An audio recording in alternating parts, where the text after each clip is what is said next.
Hi, we're a team from Duke University, and I'm Rishabh Venkatraman, an engineering management student. And I'm George Zhu, a law student.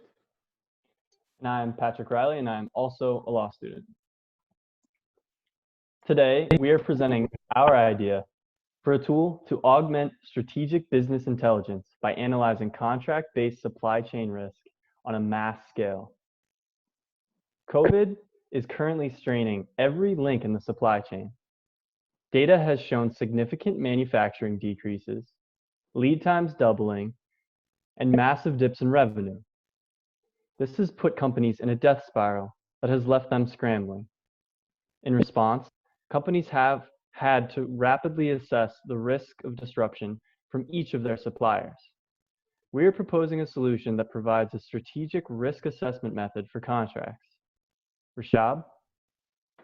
Our solution is a tool to augment business intelligence for entire risk management in contracts. What that looks like is a framework that provides key insights in a prompt and cost-efficient way to help companies mitigate risk. We do this by identifying the degree of service disruptions experienced by the businesses, and we relate it to the risk associated with the contract clauses through our detailed 4 steps. So why are we looking at contract language, George? Contracts are often viewed as negotiated assignments of risk, and COVID-19 is precisely a manifestation of that risk. Businesses are searching for solutions from clauses that are rarely looked at, especially force majeure clauses. COVID-19 has revealed an urgent need for technologies that help businesses efficiently assess and respond to not only current crises, but also potential future crises. So what is our idea, Pat?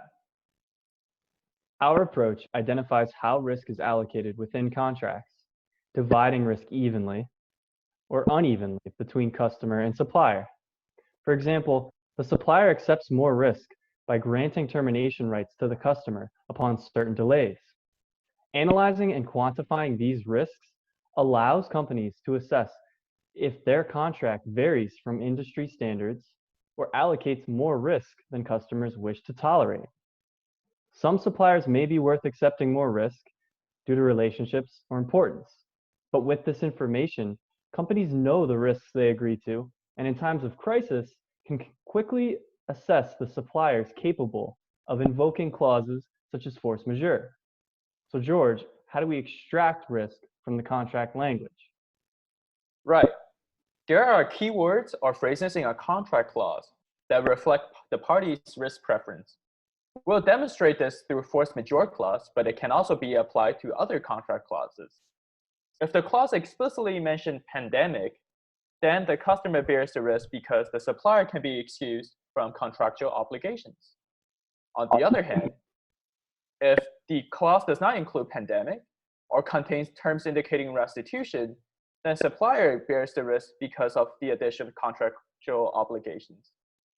Many other terms fall within the two ends of the risk. For example, events beyond reasonable control. They each have varying degree of risk assignment and are flexible enough to even incorporate future changes in the law. But Rishabh, how does the solution fit into the overall process? There's already a process that is being set up by companies in the wake of COVID-19. The existing response plans were not optimized for pandemics, and companies should start by revisiting the crisis response plan. The first step here would be to talk to major internal and external stakeholders to identify the critical points of concern. In the case of service disruptions, the companies need to look at the customers who constitute the third-party risk and at-risk suppliers who are critical to operations. The contracts with these parties form the basis of our problem, and reviewing these contracts is where our solution fits in. We use our process to identify the at-risk existing contracts, and once that is set, we then leverage machine learning to automate the risk assessment of such contracts in the future. This solution also seamlessly fits into the training piece in the existing process that will tie the technical training that is required with the communication-based training already in place in the wake of the pandemic.